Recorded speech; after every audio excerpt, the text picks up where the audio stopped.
পশ্চিমবঙ্গ সরকারের মাননীয় মুখ্যমন্ত্রীর নির্দেশে মালদা তথা পশ্চিমবঙ্গের আম প্রমোশন করার জন্য এবং পশ্চিমবঙ্গের বিভিন্ন জেলার যে হস্তশিল্পী আছে তাদের উৎপাদিত সামগ্রী আমাদের ভারতবর্ষের রাজধানী দিল্লিতে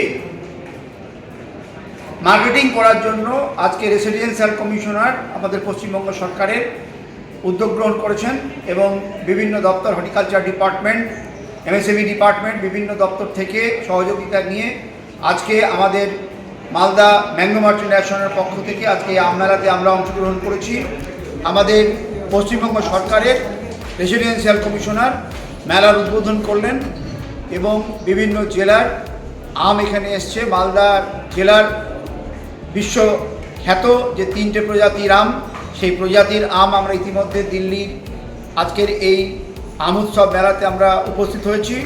ইতিমধ্যে সারা দিল্লি থেকে প্রচুর মানুষ, সারা রাজধানীর মানুষ এখানে আসছে মালদার আম আস্বাদন নেওয়ার জন্য, মালদার আম নিচ্ছে এবং এই এক্সিবিশনে প্রচুর মানুষ আসছে। এতে করে কিন্তু আমাদের মালদার এবং রাজ্যের আম মার্কেটিংয়ে, প্রমোশনে সহায়ক হবে বলে আমরা মনে করছি।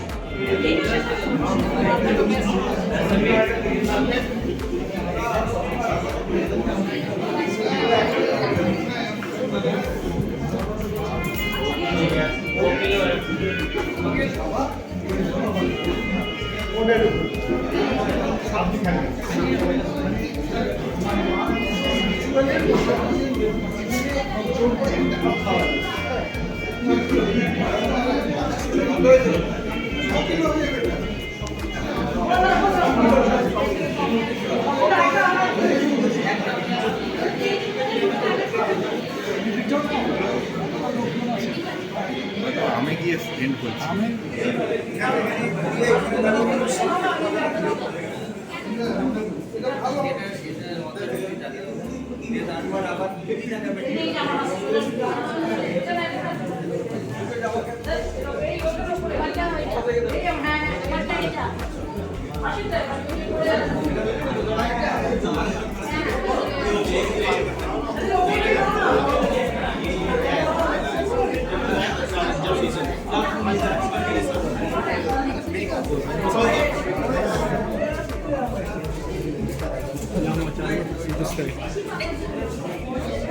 পৃথিবীর সব থেকে দামি, পৃথিবীর সব থেকে নয়, ভারতের নয়, এটা বাইরে দিয়ে হয়।